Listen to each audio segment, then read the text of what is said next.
My name's Emma, and I've always been one to hunt for bargains.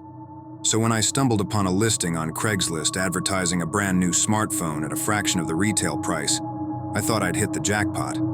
It was a sleek model, the latest release, and the seller claimed it was in perfect condition. It seemed too good to be true, but I couldn't resist the temptation. After exchanging a few emails with the seller, we arranged to meet at a deserted parking lot on the outskirts of town. As I drove to the meeting spot, a sense of unease began to gnaw at me. The location seemed sketchy, and I couldn't shake the feeling that something was off. But the promise of a bargain spurred me on, and I pushed aside my doubts. When I arrived, I found myself alone in the dimly lit parking lot, surrounded by shadows and the distant hum of traffic. My heart pounded in my chest as I scanned the area, searching for any sign of the seller. And then, out of the darkness, a figure emerged. A tall, imposing man with a sinister grin. My instincts screamed at me to run, but I forced myself to stay calm as he approached. He handed me the smartphone without a word, his eyes gleaming with an unsettling intensity. But as I reached for it, something caught my eye. A glint of metal hidden beneath his jacket. Panic surged through me as I realized the truth. I was in danger. With a surge of adrenaline, I turned and bolted, the sound of my own footsteps echoing in the empty lot. But the man was faster, his footsteps closing in on me with every passing moment. I raced to my car, fumbling with the keys as I desperately tried to unlock the door. And then, just as his hand closed around my shoulder, I managed to slip inside and slam the door shut, locking it behind me. With a shaky breath, I peeled out of the parking lot, leaving the man and his sinister grin behind me. As I drove home, my hands trembling on the wheel, I realized the true horror of the situation. I had narrowly escaped a predator, lured in by the promise of a bargain on Craigslist. From that day on, I vowed to be more cautious, to trust my instincts, and to never again let the allure of a bargain cloud my judgment. Because in a world filled with darkness, sometimes the greatest danger lies hidden behind a too-good-to-be-true deal. My name's Rachel, and I've always been ambitious when it comes to my career. So when I came across a Craigslist ad offering a dream job with a prestigious company, I couldn't resist the opportunity. The job seemed perfect, a high-paying position with room for growth and advancement.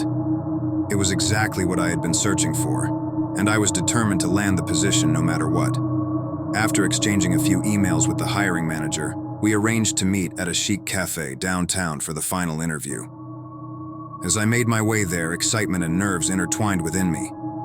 When I arrived, I found myself sitting across from a man who introduced himself as Mr. Reynolds, the CEO of the company. He was charming and charismatic, with a smile that put me at ease. The interview started off smoothly enough, with Mr. Reynolds asking me about my qualifications and experience. But as the conversation progressed, I noticed a shift in his demeanor, a subtle gleam in his eye that sent a shiver down my spine. His questions grew increasingly personal, probing into aspects of my life that had nothing to do with the job. And when I tried to steer the conversation back to more professional topics, he brushed off my concerns with a dismissive laugh. As the interview dragged on, I began to feel uneasy, a knot of fear tightening in my chest. The atmosphere in the cafe grew heavy, suffocating me with its oppressive weight. And when Mr. Reynolds leaned in a little too close, a flicker of alarm sparked within me. With a sinking feeling in my gut, I realized that this job opportunity was too good to be true. I had walked straight into a trap, lured in by the promise of a better future. But before I could make a move, another man appeared at our table, a sinister figure whose presence sent a chill down my spine. His eyes bore into mine with an intensity that made my blood run cold. With a sinking feeling in my gut, I realized that I was in danger. But as panic threatened to consume me, I remembered the emergency SOS feature on my phone, a last resort that could summon help in an instant. Summoning all my courage, I discreetly dialed the emergency number, praying for help to arrive in time. And just when all seemed lost, the door of the cafe burst open and a team of police officers stormed in, their presence a welcome sight. In the chaos that ensued, Mr. Reynolds and his accomplice were swiftly apprehended, their plans foiled by the timely intervention of law enforcement. And as I emerged from the cafe, shaken but unharmed. I knew that I had narrowly escaped a fate worse than death. From that day on, I vowed to trust my instincts and never let my guard down in the pursuit of my dreams. And though the experience had been terrifying, I knew that I had emerged stronger and wiser than before, ready to face whatever challenges lay ahead. My name's Daniel, and I've always been a sucker for a good deal. So when I stumbled upon a Craigslist ad offering a vintage record player at a bargain price, I couldn't resist the temptation. The ad seemed genuine enough: a photo of the record player, a brief description, and a contact number. Without hesitation, I reached out to the seller and arranged to meet at his house later that evening. As I made my way to the address provided, a sense of excitement bubbled within me. But as I approached the house, a feeling of unease washed over me. The neighborhood was quiet, almost too quiet, and the house itself seemed to loom ominously in the fading light.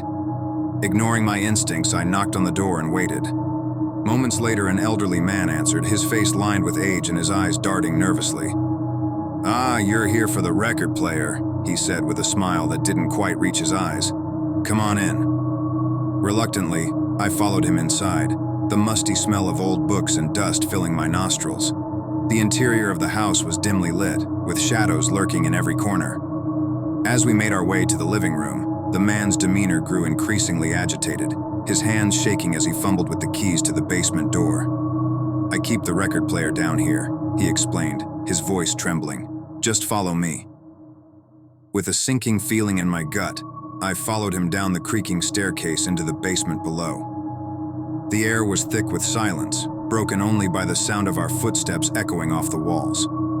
As we reached the bottom, the man suddenly stopped and turned to me, his eyes gleaming with an unsettling intensity. "I almost forgot," he said, his voice barely above a whisper. "I have something else to show you." With a sense of dread creeping over me, I watched as he disappeared into the darkness, leaving me alone in the basement. For a moment I hesitated, the urge to run screaming building within me. But curiosity got the better of me, and I followed him deeper into the shadows. And then, I saw it. A row of cages lining the far wall, each one filled with strange, twisted figures that seemed to pulse with life. With a gasp of horror, I realized the truth. The man was not selling a record player. He was selling something far more sinister, something that defied explanation. In a panic, I turned and ran, the sound of my own footsteps echoing in the empty basement. Behind me, I could hear the man's laughter, chilling and deranged.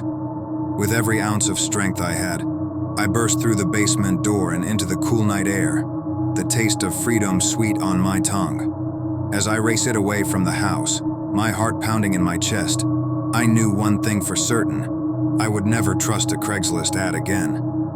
Some deals are too good to be true, and the price of curiosity can be far higher than we ever imagined.